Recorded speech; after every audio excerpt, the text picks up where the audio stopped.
You spent 2 years planning the world's hottest korma. And then forgot something to cook it on. There are some blind spots. I ran for London Mayor in 2020. I can tell you how to do it. Say what? I came second last, and my top manifesto point was don't vote for me. I off a fish for that. You off a fish? Yeah, that was bad. How'd you off a fish? Squeeze its belly. Not dissimilar to you, Joe.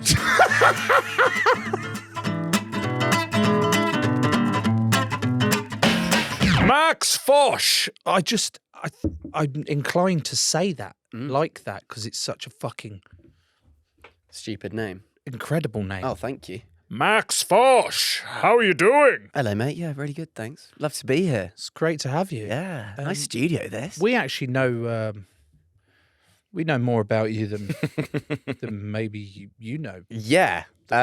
There's a connection to me that I didn't really know about until I arrived today. We've had stories, Joe, haven't we? Well, I've heard some stories. We know your girlfriend. Whoa. Okay. And shall we name her? Just Maisie. Yeah, it's Maisie. Yeah, Maisie. Just Maisie. Did you know her name's Maisie? Yeah. Just she's like Madonna. She's just known as Maisie. Maisie works at the Clapham Grand. Does she work at the Clapham Grand all the time? She's an actress, and so she's kind of like freelances as manager at the Clapham Grand for like 4 or 5 nights a week, and then does auditions and musical theatre. She's a singer. Why the fuck haven't we delved into that? And Let's an get actress. Maisie up on stage. Yeah. Yeah. Anyway, I met Maisie and Yeah. she said, "Oh, my boyfriend's coming on your podcast next week." And I went, "Go on." She went, "Max Fosh." I went, "You're his girlfriend?" She went, "Yeah." So- I was like, She actually told me a different version of events, Joe. go on. She said, "Oh, my boyfriend's getting on the podcast," and you said, "Who's that?" And she goes, "Max Fosh," and you went, "Who?" Sounds So realistic. it's good to know that Joe books his own guests. She actually said Max, for some reason, she said Max Fosbury. Oh yeah, as in Fosbury Flop. Are you any relation to Dick Fosbury? No, not that I know of. No, but you are related. I am related to a few dicks though. You are, you are related to someone who used to play cricket, aren't you? Yeah, and rugby. Oh, Yeah, he was. is that your That was my dad. dad? Yeah, He was a first-class cricketer for Essex, Was he? yeah. and Opened the batting with Graham Gooch for Essex for 2 years, and then he retired at the age of 21. but we have got Max on the show not to talk about your dad No, or your girlfriend. no, It's mainly mainly me.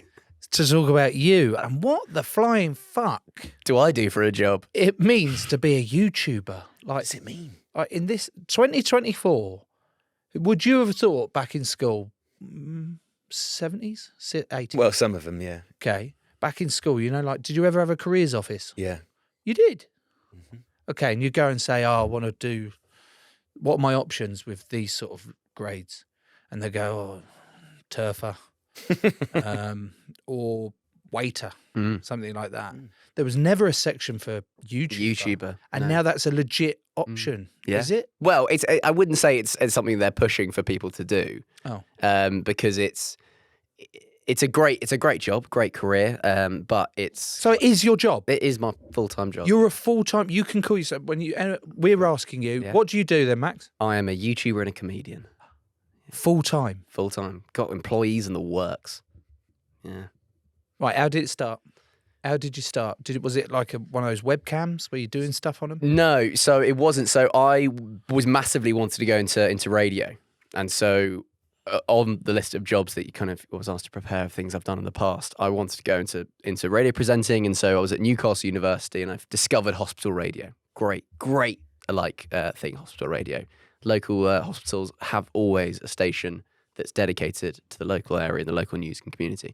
So I joined, and I'd read that all the big radio presenters that I looked up to had all done this. They'd all done hospital radio.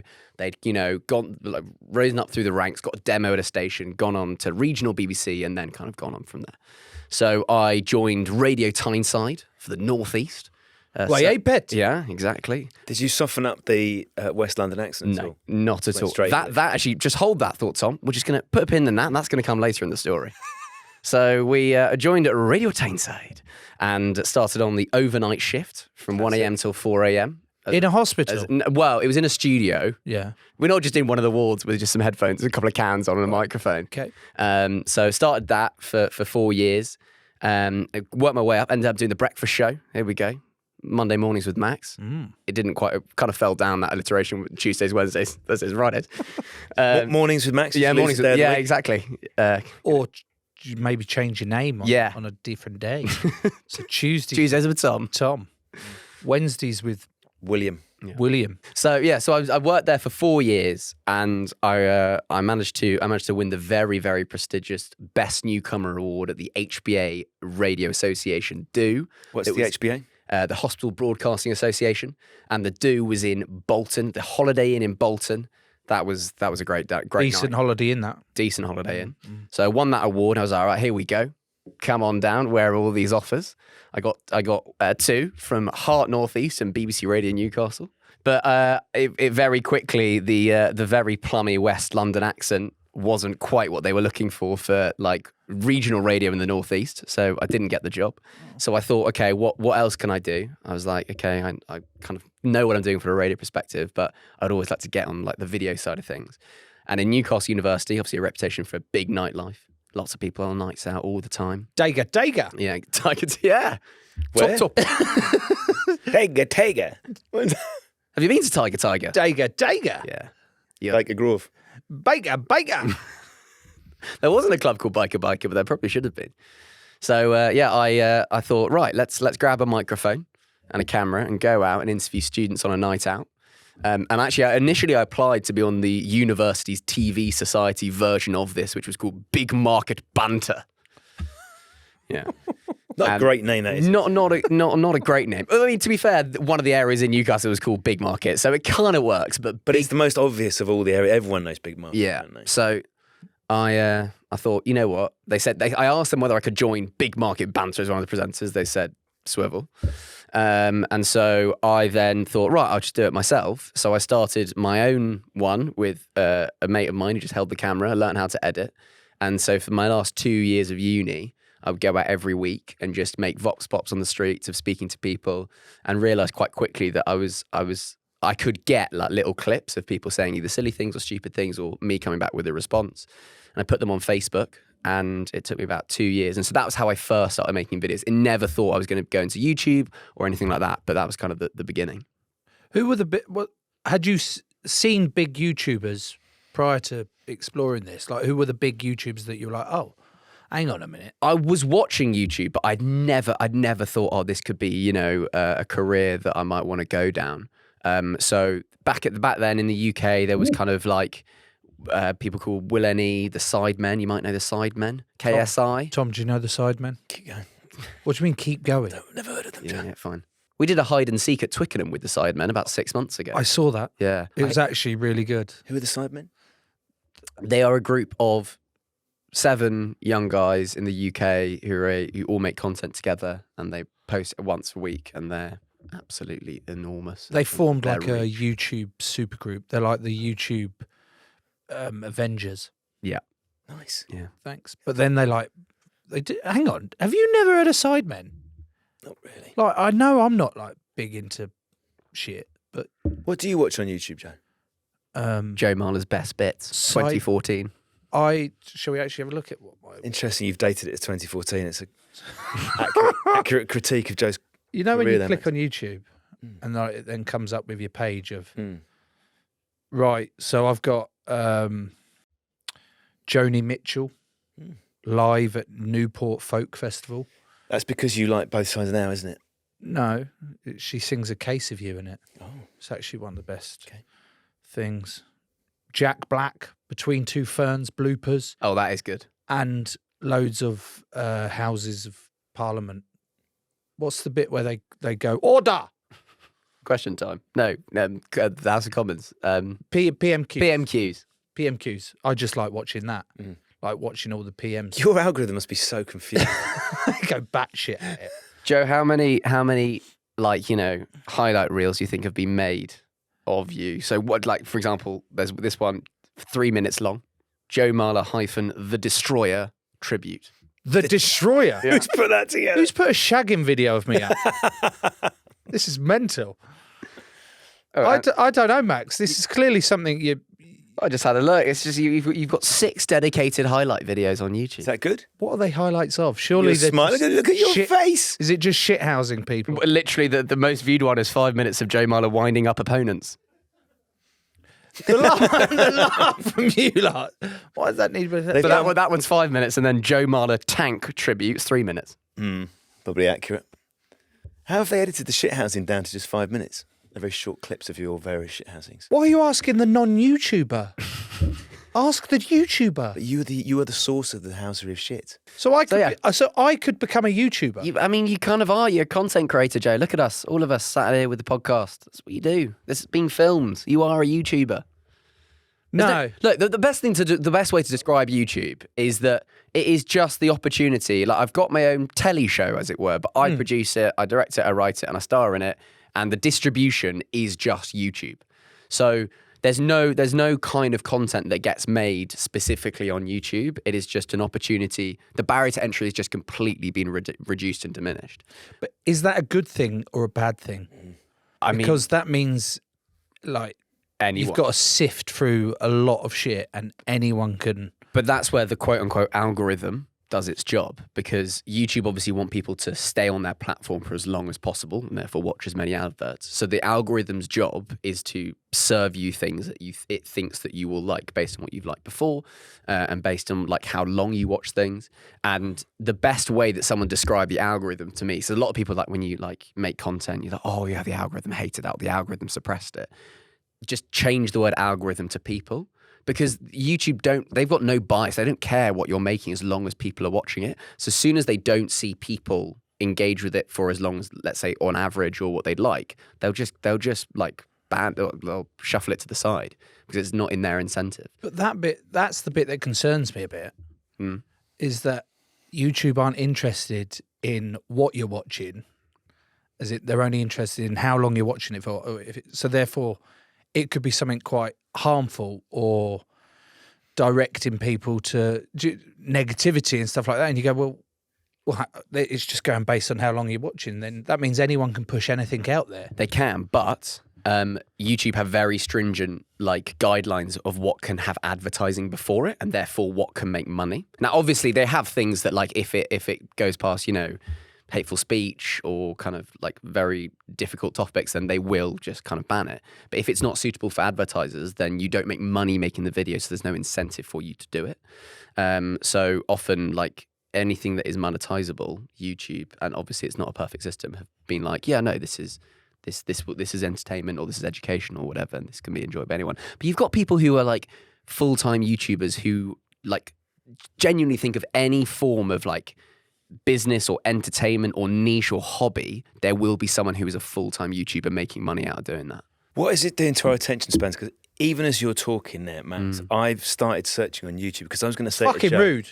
Well, I was going to say to Joe, what's your favourite YouTube clip? But then my brain has gone, just look for my favourite YouTube clip. So even as we're hosting Max in the studio, I'm looking at my phone. I apologise, Max. That's right. Can I blame the diminished attention span that we all have because of YouTube? I don't think that's necessarily YouTube's problem. I think that's social media's problem, and like our phones and like the accessibility in which we can communicate to each other so quickly, just under WhatsApp, boom.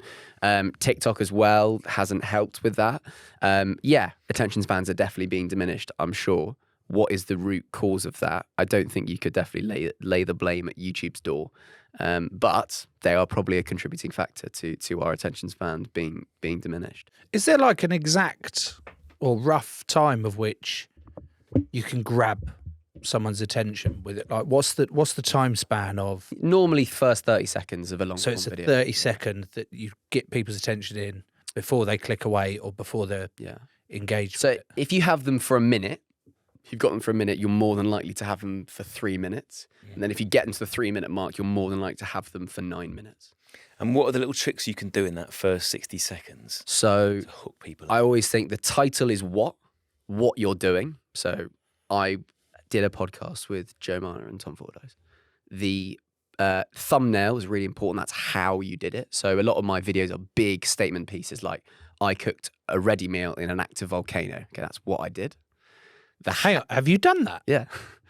The how is the thumbnail, so that gives the audience a bit more information. Okay, what has he done? Okay, he's wearing his big suit. He's got a curry there. There's a volcano in the background. Great. And then the first minute of the video itself is the why. So there should be kind of a context or an exposition or an emotional explainer to the video that you're about to make. And if you can hit all three of those correctly, then the audience should be bought in enough from a storytelling perspective for them to stick around for, 5, 10, 15 minutes. Now, all this stuff is kind of exactly the same that TV uses and entertainment stuff uses. It's just on what's great is that what I love about YouTube is that previously with linear television, you were confined to 22 minutes of content or 44 minutes because of ad breaks.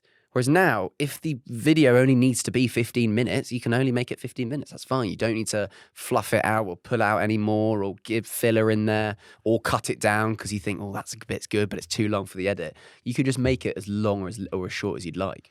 I'm intrigued about this. Before we move on to anything else, what the fuck are you doing in a volcano with a ready meal? Oh, Joe, I mean, welcome to the channel. I mean, this is kind of my whole channel is all about doing the silliest and stupidest things I possibly can do. Yeah, but that sounds dangerous. So yeah, the title of the video is I cooked a frozen meal in an active volcano. What was the meal and what was the volcano? So the volcano was in Iceland. Now, two types of volcano: conical, back to geography, very explosive. It builds up pressure and fucking explodes. Yeah. And shield volcano, where it all like, oozes out. Yeah. So we wanted to cook a ready meal or an oven meal in a volcano. Like, how are we going to do that? Well, the big dick ones explode. That's too dangerous. Can't get anywhere near them. But the little slow shield ones where it kind of ooze out the ground, the lava's really sludgy and slow. Let's give it a go. So we knew there were only basically two places in which we could do this. One of them was in Nicaragua and one of them was in Iceland. And I wasn't quite comfortable with the safety measures and protocols in Nicaragua. So I thought, right, let's wait for Iceland to erupt. So we waited 2 years. We got... Did the meal go off? Was it all right? Yeah, no, we hadn't quite bought the meal just yet. But we bought the meal and we found out the volcano had erupted. So we literally got my two team. I said, right, guys, we're going to Iceland now. We then stopped off on the way to Heathrow to fly to Iceland via Iceland frozen food. That's a nice touch. Yeah, good touch. Because you couldn't have done that with Nicaragua. No, couldn't have done that.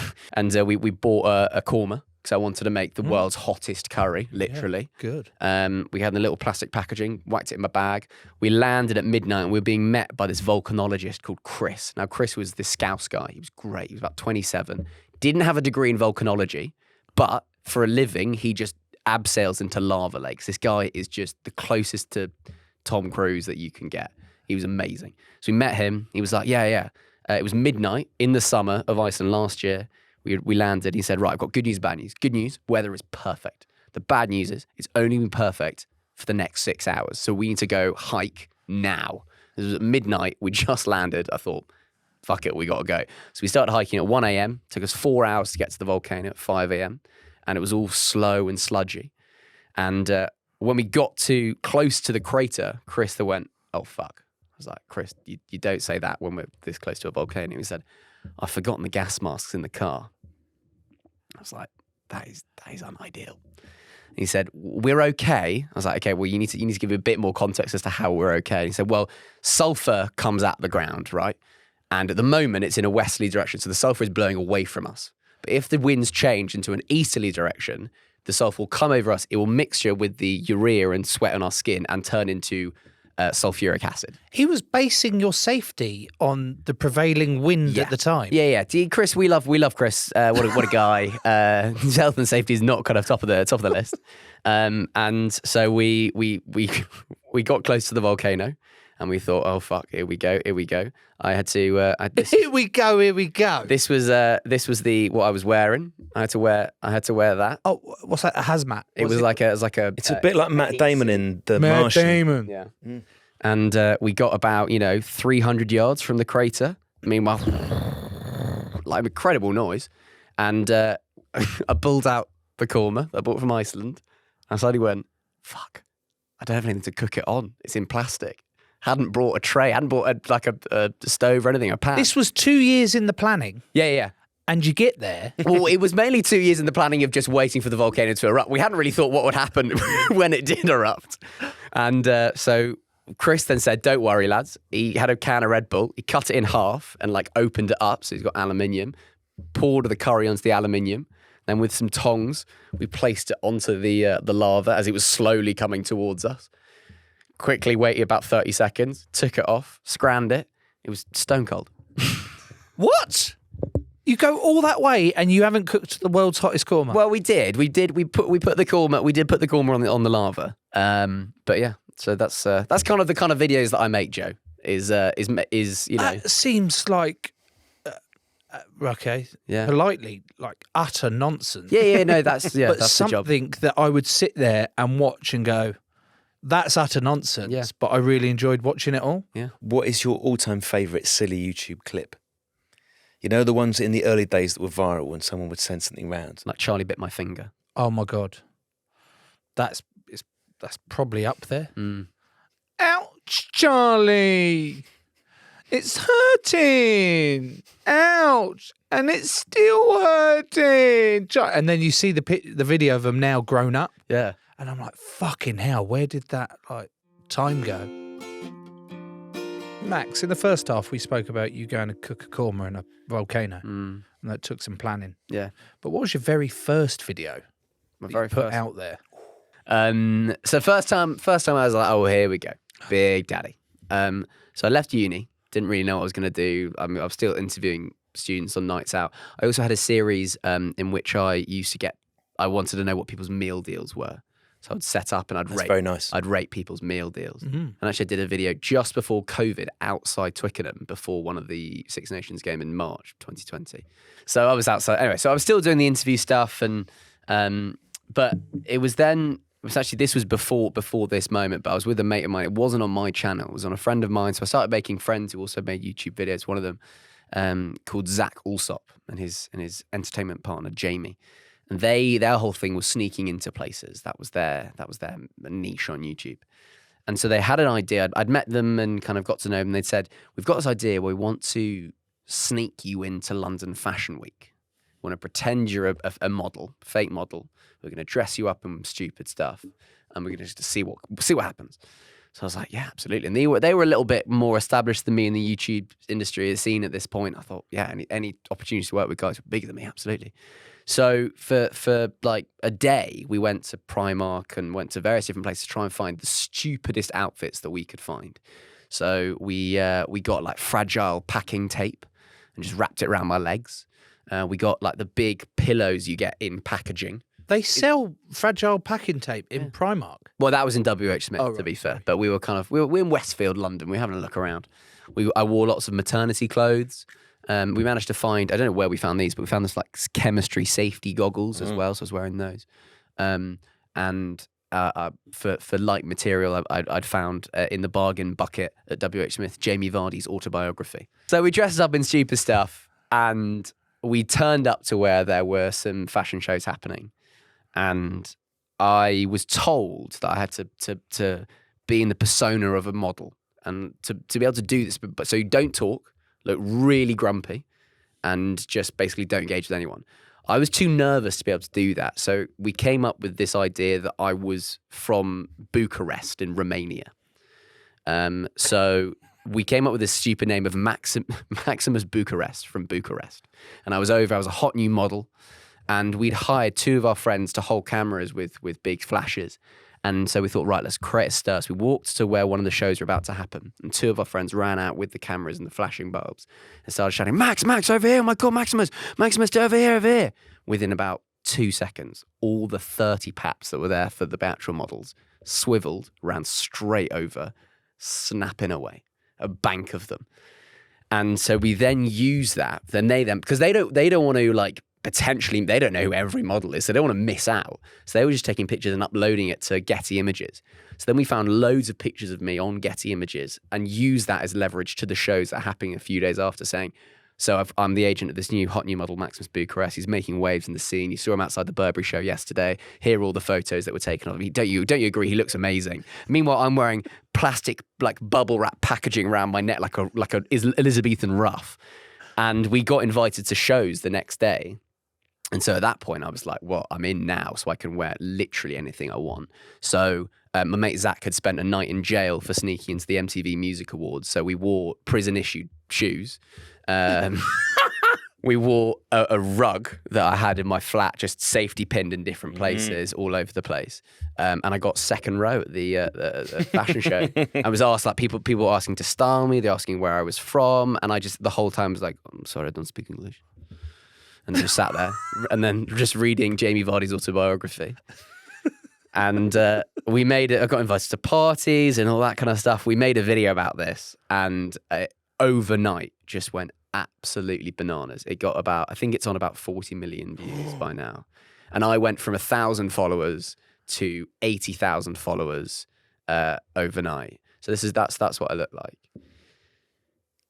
Is that marigold washing up? Yeah, I forgot. Nice. Yeah, we had some marigolds washing up gloves as well. This was one of the official pictures that were posted on the London Fashion Week. You've got your own version of Blue Steel there. Yeah, red cheeks. This is fucking ridiculous. Yeah, stupid. You're basically taking the piss out of an entire industry. Yeah. In one little fucking video. Yeah. I don't mean like that. See, I mean, yeah. What happens when they find out that you're not who you are? Well, we've already filmed all the content by then. We've posted it. Happy days. Was there any backlash from like the fashion industry on the back of that video to be like? If anything, they started to steal our designs. So this came out. This picture was I think it was in Vogue 2 months after we did the Fashion Week video. It's a model covered in fragile packing tape. This is ridiculous. And I was like, did you then get in contact with them saying, hey, yeah, we were like, we own that. We were like, yo, bro, what the fuck?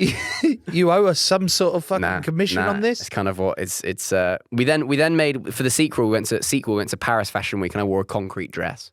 So literally a dress that we got wearable concrete. You honestly, your Blue Steel has transformed into a Parisian Blue Steel there as well.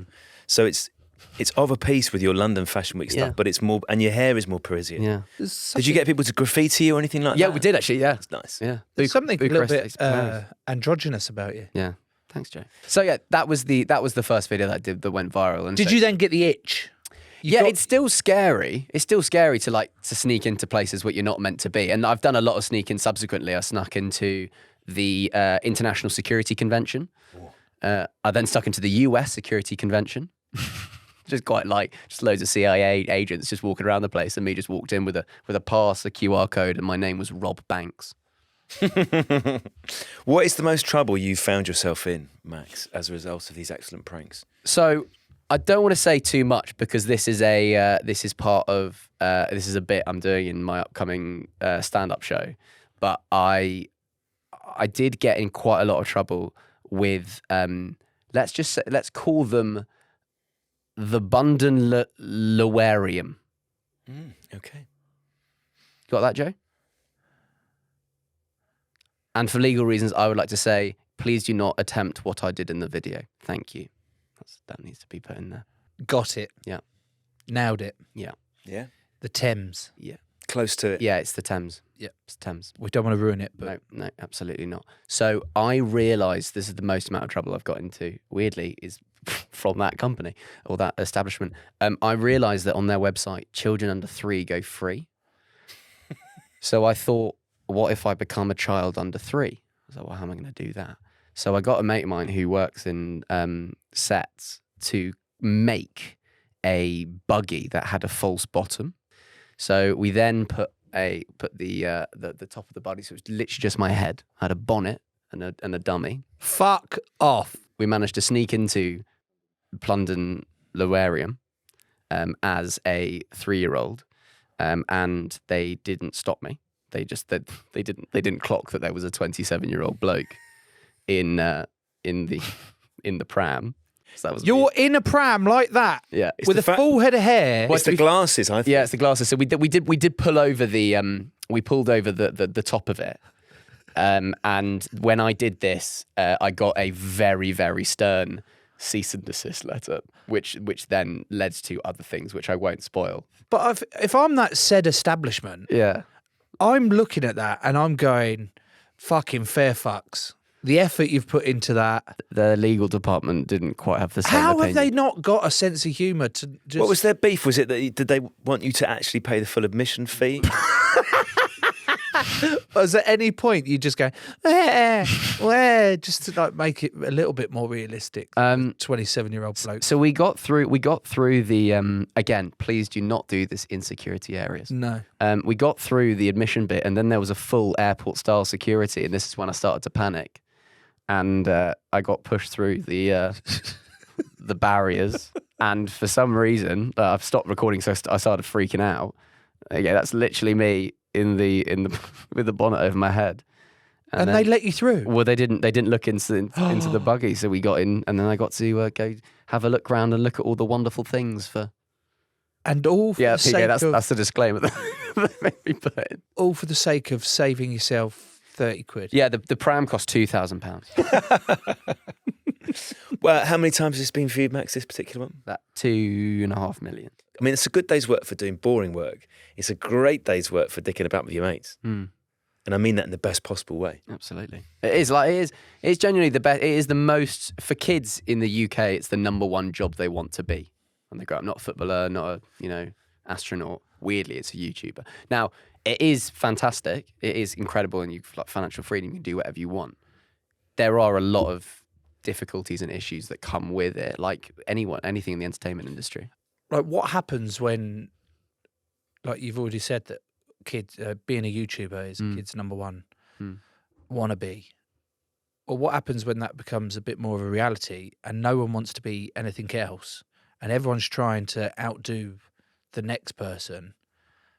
Like, what sort of society? I don't want to make it morbid or anything, because I fucking love it, but what sort of society are we sort of breeding then? Yeah, I mean, I operate in a very specific niche of YouTube, which is like, entertainment.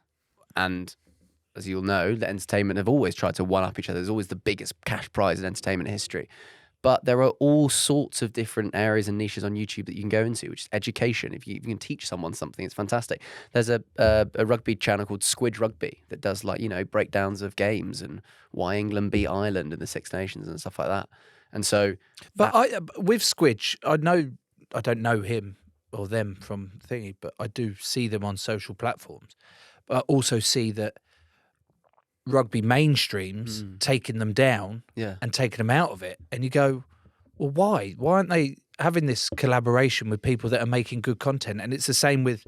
That's because money gets involved in rights, and because there is a bit of a grey area. This I do think that YouTube has a bit of a problem with. There's something called fair use, so you can technically use content material you don't have permissions for if you are using it to kind of as part of a larger video, and you're not just ripping it and making money from the how it was originally posted. And so some companies are incredibly litigious in like finding every single instance that someone has used their clip and ripping it down.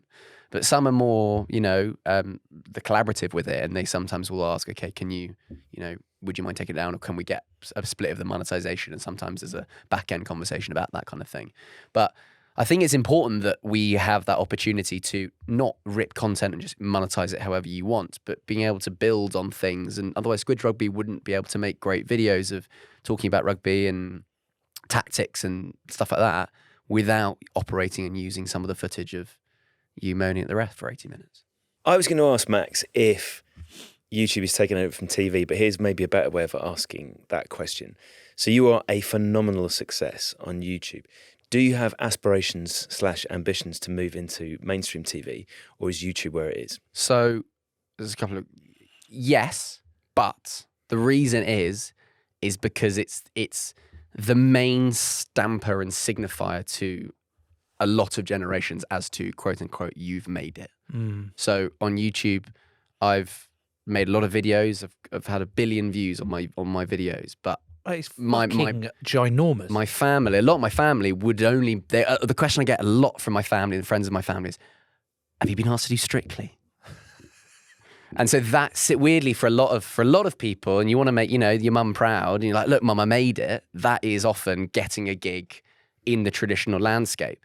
Now, I think from an entertainment point of view, I think YouTube and social media and content is very much causing the traditional channels to, quote unquote, shit themselves. But I think traditional is still so important for a number of things. Drama, Line of Duty, Sherlock, Peaky Blinders. YouTube is not going to make that. That still requires big budget stuff. Reality TV, still super important on TV. Six Nations rugby. Sport. You can't replicate that on YouTube. So I think there are certain areas of TV that are absolutely no worries, but other areas they're like, oh no, what do we do here? Because my big gripe with TV is that the bureaucracy and the time it takes for someone to sign off on something takes about 6 to 8 months. Why? Because they just, like, it goes through this rung of the ladder and they say yes, and then this rung of the ladder they say yes. It goes all the way to the top, and someone at the top might be like, no, actually, can we do it this way? So then it goes back down the ladder, back to you, back up the ladder. And so it's really frustrating. So I'm trying to, I understand that YouTube probably isn't forever. I've built a little production team and production company with what I do, but I understand that I probably can't make YouTube videos forever. So I'm trying to make myself as, dynamic of an entertainer and performer as I can do. So I do stand up as well. I write, I produce all the stuff as well. I star in it, so that in 5 years' time, I can almost like at a buffet, like, hi, can I interest you in this? No, fine. What about this, this, and this? So I think that YouTube is fantastic at building you very quickly, but keeping it at a level is quite difficult. It is starting to kick into the mainstream in a big way, though. And this is the point, Max, where you get to tell your Soccer Aid story. Oh, yeah. It's such a nice one. How good was that? So it wasn't Soccer Aid, but it was the YouTube equivalent, run by the Sidemen. So you could argue potentially bigger? Yeah, could Right. do. Okay. Could do. Let's argue that. Yeah, let's do it. So what was this? Sidemen set up a football game? So Soccer Aid, obviously very big, very successful. The Sidemen, who are a British group, thought, why don't we do our own version of this? So they rented the London Olympic Stadium, West Ham, and they sold out 60,000 people. I was like, here we go. And I was waiting. I was like, am I going to get asked to play? This is very exciting. I might do. Whisper it quietly. I might do. I didn't. Oh. So I spoke to one of the guys. They were like, oh yeah, no, sorry, we've already picked the teams. So he didn't make it. I was like, no Fucking bastards. no worries. 2 weeks before the game, I get a message from the lead producer, be like, hey man, what's your what short and shirt size are you? I was like, why? He's like, oh, you're playing in 2 weeks. I was like, I've been told by literally one of the Sidemen that I'm not. What's going on? Anyway, I ended up played at centre back. And I knew that, all of the biggest content creators and YouTubers in the world were at this event. And because we're obviously not very good at football, it's all about entertainment. How you entertain the crowd in some way, because it's not kicking a ball out for 90 minutes. So you're literally no good at football? I was in the 6th 11 at Harrow School. So, I mean, you think of that what you will. Left back. Left foot, like an absolute wand. So I started in the match, and a lot of, obviously, everyone there is trying to get their clips. So that's by kicking someone or scoring an incredible goal. And I thought, well, that's exactly what's going to happen with the YouTube Soccer Aid, isn't it? It's not going to be a match in the conventional sense. It's going to be a series of stunts to clip up. Yeah, storylines. So before the game, within a game. Yeah. It's not really a football game. We're playing on a professional-sized pitch, and no one in front of 60,000 people. 60,000 people. It's still quite a big deal. Oh, a huge deal. Clattenburg was refereeing. He's from Gladiators. Contenders, are you ready? Fucking Clattenburg. Clat. Did he have his fucking tattoo out? Or he not? did have his tattoo out, and Right. actually during the warm up, I said to him, the standard was terrible in the warm up, and I said, "Sorry, Clats, for what you're about to referee. It's going to be terrible." And he just turned to me with no hint of irony and said, "It's going to be a catastrophe." Oh, I was like, "Did you just use your own name in a pun?" So that's kind of Clats. Of course he did. Of course he did. No, of course he did. Yeah. So I thought, right, I'm playing in this game. What can I do?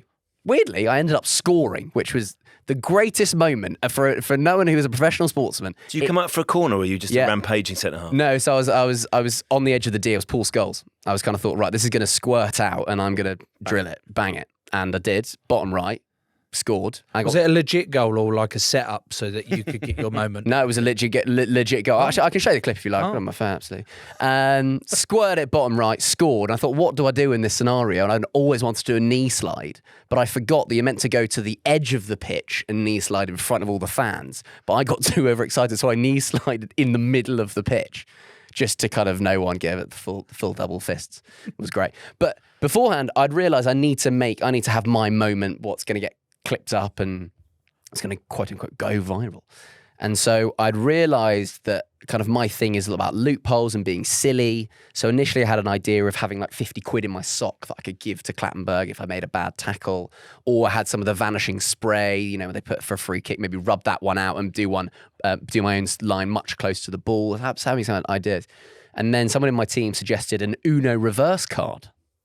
Great game. Great game. Love Uno. It's a great game. Really good. Hang on, just on that, do you play, if I put down a +4, Yeah. you can put down a +2 on top and the next person picks up 6? No. Or It's +4s on +4s and +2s on +2s. oh, that's all you play? I think so, yeah. Oh, okay. Me and my wife have been doing it wrong for years. It's your own version. Same your Sorry, version. continue. Reverse Uno card. So the Uno reverse card, I thought, this is perfect. What can happen is if I get a yellow card during the game, I can show the Uno reverse card, right? And it's kind of like, you know, a visual thing. People will understand. It's quite silly. So I had this Uno reverse card in my sock. And in the first half, I realised because it's a full-size pitch, we weren't getting anywhere close to one another. We weren't quick enough. There were barely any tackles being made, let alone ones get a yellow card. So at half-time, I went up to Clattenburg, said, right, Clats, in this second half, I'm going to make a challenge. I'm going to be flying around this pitch, kicking everyone. If when I make a tackle that's bad, you blow the whistle, no matter how bad it is, give me a yellow card. And he went, why? And I pulled out the Uno reverse because I'm then going to show you this. And he was like, what's that? Come on, Clats. It's ridiculous. And I said, trust me, Clats, the kids will go, people will find it hilarious. So I was like, fine. So I made the tackle. I heard him blow his whistle, but I realised he wasn't giving me a yellow card. So I shouted, Clats! Brandished the yellow card at him. He's like, oh yeah. He came over, pulled out the yellow card. I then pulled out the Uno reverse card from my sock, gave it to him, and then that kind of screenshot of that picture ended up kind of very, very quickly. It became a meme, Joe. I'm And glad you've cleared that up because we've been considering that it's a meme. And it's definitely not a meme. definitely not a meme. And just to clarify, you know a GIF? Yeah, Is it a GIF or a GIF? it's a GIF. It's definitely GIF. Now, you'll see one glaring issue is that I've got a green Uno reverse card on when I should have actually had a yellow. Why have you got green? Because I generally picked up the first one I could think of in the pack, not thinking... I'm not a forward planner, Joe, really. But hang on, you spent 2 years planning the world's hottest corner. And then forgot something to cook it on. Like, there are some blind spots. Okay, I see that now. And And that was your moment. so that was my moment, and it kind of it like went very, very viral. Huge. And yeah, and it's still being used as a meme now. So suddenly, like, the Indian Nationalist Party used it on their official comms on Twitter What? for like a political situation in India. I was like, didn't think that was where it was going to end up. Can you use it, an Uno reverse card in a political situation? Is it part of... Well, they fucking do what they want as it is. Do you know what There I you mean? go. Might as well be a game of Uno. That would also be good on your on-pitch mic. That sort of just brief rant. Do you want to? I ran for London Mayor in 2020. I can tell you how to do it. Say what?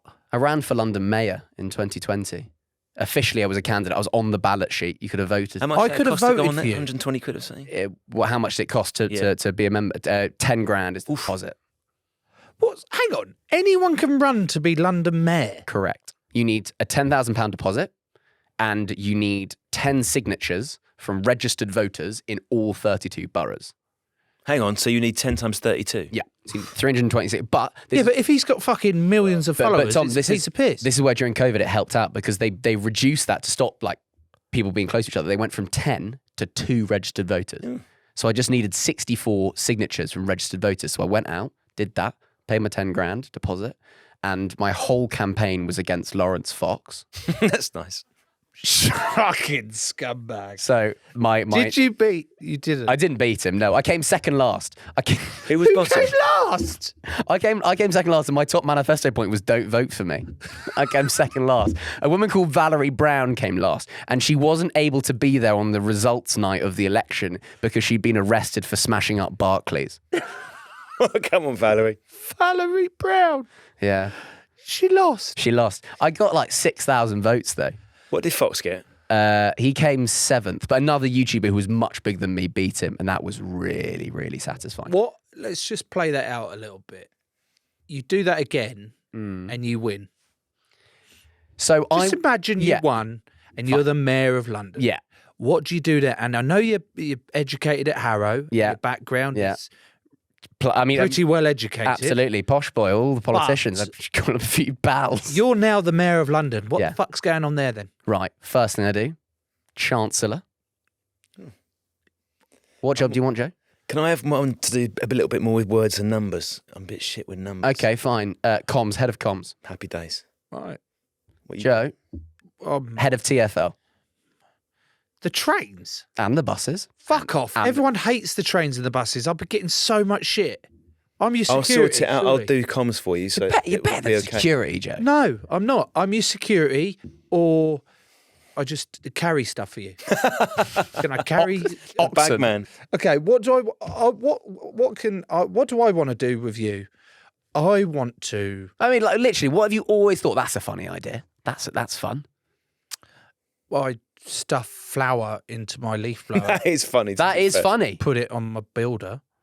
Brilliant. But then it goes all in the resin of the patio that he's doing for me, and it fucked it. Yeah, but then that's a good story. Look down the flour in the patio and the grouting, be like, good times. I know, but very then my good videos. patio's fucked. Well, it's just a bit covered in flour a little bit. Or maybe we could make that bigger. Like, what's a big fan? An extra Like, or a plane. Put it in a plane turbine. You know, because when obviously when it's not taken off. Oh yeah, but like say that crashes. when it comes on. Yeah, and then that goes out. Or I don't know. I just like doing.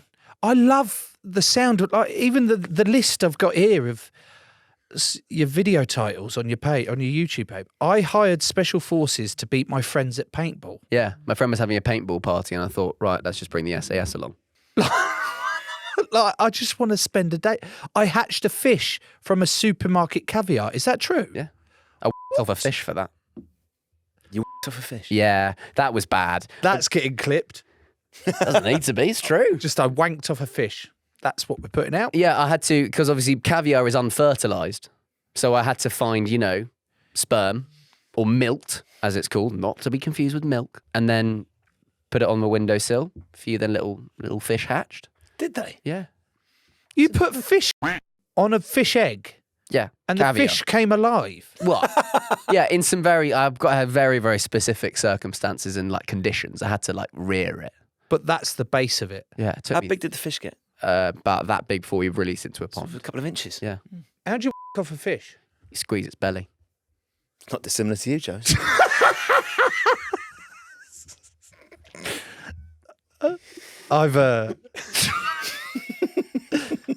I didn't realise how much planning actually goes into it. Oh, so much. I'm currently trying to find a bear in the US so I can make the video, who can eat more, bear or professional eater? Do you have a death wish? No, it'll be safe. What's safe about going to eat with a bear? Well, as in, we're not going to be in a restaurant together. I mean, we're trying to find someone who has a pet bear, and I won't be getting anywhere near it. But like in the US, they've got everything. I got a bear.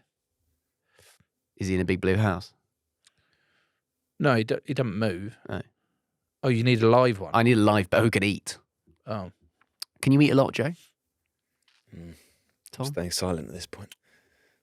I can eat ice lollies. I'm not good at deep throating them though. I don't think you could beat a bear though, would you? Eating ice lollies? No. Bears ain't got shit on me with filet ice lollies. I think a bear could eat more ice lollies than you. Oh yeah. Do you know how many he's eaten in one sitting, Max? 12.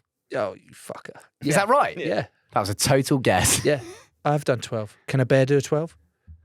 Probably. Well, Did you, and the wooden stick as well?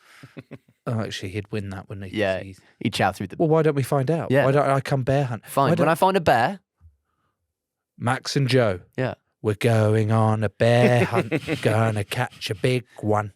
I'm here with Joe Marler. Can he eat more than a bear? Let's find out. I'm watching it. There you go. But Joe, surely, Anton, you must have heard sportsmen and women playing all sorts of silly pranks on each other in training camps. Probably a boring time, doing nothing but train, eat, sleep. So, you've got to have some brevity. Yeah, well, I once did in the World Cup camp. Jamie George and Elliot Daly's, they left their room on the day yeah. they could go home. These are good And pictures. I went and bought a load of cups from the shop and filled them all with water. Yeah. And then placed them all over the floor of their room, their hotel room. Yeah. So when they walk it, so they could open the door without knocking any, but then they couldn't walk anywhere. And at the same time, when they had got past that bit, we tinfoiled every item of Jamie's clothes Yeah. including everything inside it. So he thought, in his room, he thought he'd done it all. He's fucked off. So I spent a good 2 or 3 hours doing this for the sake of that 15 seconds satisfaction of him going, for fuck's sake, what the fuck? And I'm just there like, ooh, next door, because I can hear him lose it. Then he refuses to do anything about it. So then I have to come back in and clear it all up anyway. Then he's undone all the foil off of all his kit in his room, but he's forgotten that he didn't expect us to actually individually wrap every item of clothing inside the suitcase. So he unwrapped the suitcase thinking that was it. It wasn't until the next day at training where he's gone to find his thing. And he's like, you've fucking wrapped everything in my suitcase. And it was just like, But I don't know. Did you film that? That would have been perfect. I think I did. But again, that's like And you release mainstream institutions don't like it. don't like that. Yeah, Eddie probably would have had a It would then word. be seen as, oh, you're not Mad. concentrating on the job that you're meant to be doing. You go, well, Then, I am. then you're hit with a Joe Marler picture just days after World Cup exit. So like footballers pictured partying hours after World Cup defeat. It's just Daily Mail fodder, that. This has been brilliant. I know you don't really know what YouTube is, so it's been exploratory. But it's great talking to someone like Tom who comes from the kind of the linear world and the traditional world. media. The linear world. Because there's a lot of stuff to be learned from both sides. I just thought as a YouTuber you'd be very much stick it to the man. I don't want any of the mainstream shit. But it seems like you're cutting your teeth I'm a little bit in order of both. to want to get higher up and a bit more recognition in the mainstream linear media. Good. And I wish you all the very best with it, Max, because Thanks, you've mate. been fucking brilliant. Appreciate it. Thanks very much. Thank you for coming on. Great to come on down.